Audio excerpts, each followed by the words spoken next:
He threw that patch on to make it look like he was in a club, but he was never in a club. They want to be able to tack like 15 felonies upon jaywalking across the street. This outlaw motorcycle member and it doesn't matter what they stack on you. Because they're a friend or they know somebody and they start hanging them around and making them an official hang around. Next thing you know, they're prospecting. Before you know it, they got a patch and I'm going, you've never been in a club. His dad was a bandito. He borrowed $100 from the club. It might have been 1,000. I don't know. But his own son was 86. I think it was from that point on, I was like, one day, I'm going to be one of those guys. And he said, if you don't get on a stand, you're going to lose. You're going to jail. I said, yep. I can't take the stand. Welcome to this episode of Chattin with Staxx. I'm your host, Bill Staxx, and today I got PeeWee. What's up, PeeWee? What's going on, Billy? I'm doing great. Thank you for joining me. I appreciate it. No problem.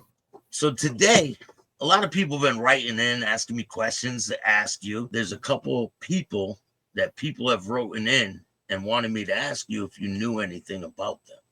I take the fifth. On most of them, right? Right. You're not like Pat Matter.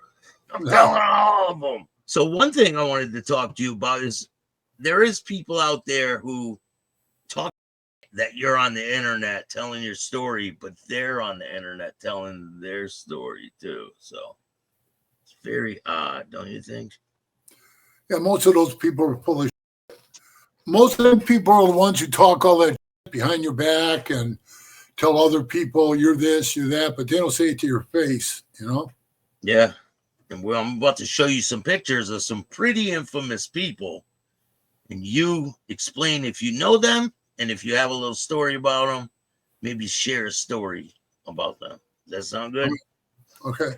Or we'll start off with this one. Mel Chancey. Yeah, it's Road. They called him Road when he was in the club. He's my best friend, you know what I mean? He's like my blood brother. We're always in contact with one another. He just had me out to visit him, you know what I mean? And he's a good dude, man. I mean, I'd jump in front of a gun for him. Yeah, he's a great guy. When did you first meet him, and what was it like meeting him? I met him. I was in the Sinners Motorcycle Club, and he was a Hell's Henchman. And we would go up and party with the Hell's Henchmen, and that's how I met Mel when he was called Road. And that's how I got to know him. So I knew him when he was very, very young, in his early 20s. And then even after he became a Hells Angel, he was like one of the youngest presidents of the Hells Angels. But I mean, he handled business, you know what I mean? Yeah, he took care of that city. He took care of that city of Chicago. I said in my book, he's the mayor. He's the mayor of Chicago. It was no easy task, right? With what he was dealing with. No. He handled it. To be where he is today, it's a long road. Yeah. He changed his life. He changed his whole life around. Yep. All right. So I got another guy for you. You tell me. I mean, obviously, you know this guy because you're in the picture with him. But who's this guy? Oh, Cisco from Oakland. He's passed away. He's passed away now. One of the best Hells Angels I ever met in my life. And I learned a lot from that man. And I had the utmost respect for him. Basically, I mean, I had tears in my eyes when I heard he died. Great man. Great man. I wish I could have went to his funeral. Him and I love doo-wop music. I have so much doo-wop that he made me and his name's on it, and it means a lot to me. When did you first meet him? I met him the first time was back in 1994 when I was prospecting from Minnesota, and we went to San Francisco for a USA World Run, and that's where I met Cisco there. And he's just been a big influence in my life. I mean, I've been at his house. I go listen to doo-wop music with him. We both had that in common, the doo-wop music. And he turned me on to some old doo-wop I didn't even know, so it was pretty cool. When I was a real young kid, I used to listen to that kind of music. Real old school, yeah. I'll tell you what was really cool about him.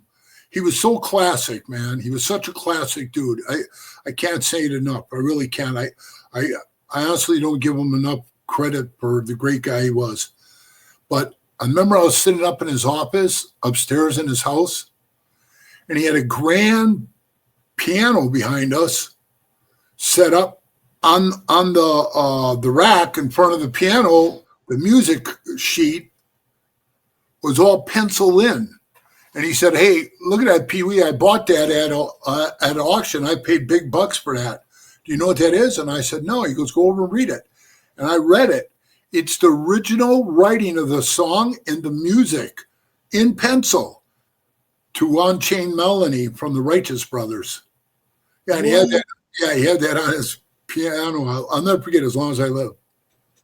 That's pretty wild. That is. It really is, man. I mean, to have something like that, wow. Yeah, that's iconic. That's just one of many things he had, you know. Was he a collector?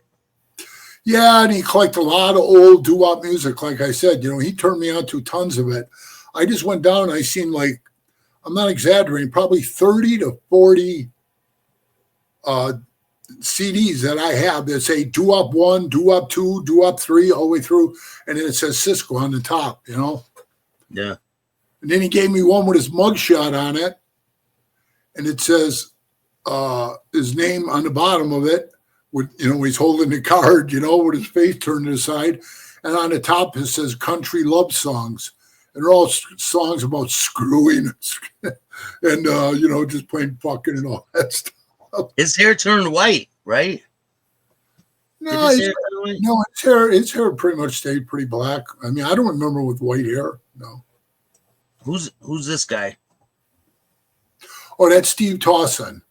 That's Mr. 187. He's another one I miss dearly. When I left the club, he begged me to come back, and he said, I'm going to make this right. And I said, just Steve, let it go. Because those guys were already talking shit, you know what I mean? And he said, I'll pound every one of them with you. We would have been pounding everybody. Because that's all he did was talk. Where did you meet him? Oh, man, I met him way back in 1994 when I was prospecting too. And then he left the club for a while to raise his kids, which you got to admire him for that because, you know, his chick took off. And then once he got his kids situated and they were old enough, he came back to the club. So that's a very rare situation. Right. And I remember one time he came up to me, he said, you need anything, big guy? I said, I don't need a damn thing from you, Steve. And he goes, PeeWee, I'm a prospect. You got to treat me like one. I couldn't do it. I couldn't do it, man. No way. That dude's a straight up hero, warrior, you name it, he's all of them. He used to negotiate with the Mongols, right? Yeah, he was the main guy negotiating with the Mongols because he called me up, asked me to sit in on it with him. I told him I would do it with him. With him, I would. There's other people asked me I wouldn't do it with. But unfortunately, he was killed at a Hell's Angel funeral from another Hell's Angel shot him. Yeah. I wasn't there, so I don't know the particulars. I'm not going to get in detail, you know, because I wasn't there. Like you said, they eat their own a lot, right? Yeah, exactly. See more of that than anything else. And it's sad, too. It really is. It really is. This is him, right? Yeah, that's him. Yeah. You could do that all day long, man. I remember first time I seen a Harley do a wheelie, I was like in awe. I was like, holy shit, I didn't know you could do that with one of those. Oh, he was great at him, bro. Great at him. He was great at him. He's a good dude, man. I truly miss him. I do. I really do. All right, who's this guy? George Christie. I know George very well. He's doing well for himself, you know. Yeah. Writing his books, doing the tour. When he was out talking on the road, I went and saw him. I think it was in St. Louis. I went to see him, and George is a good speaker.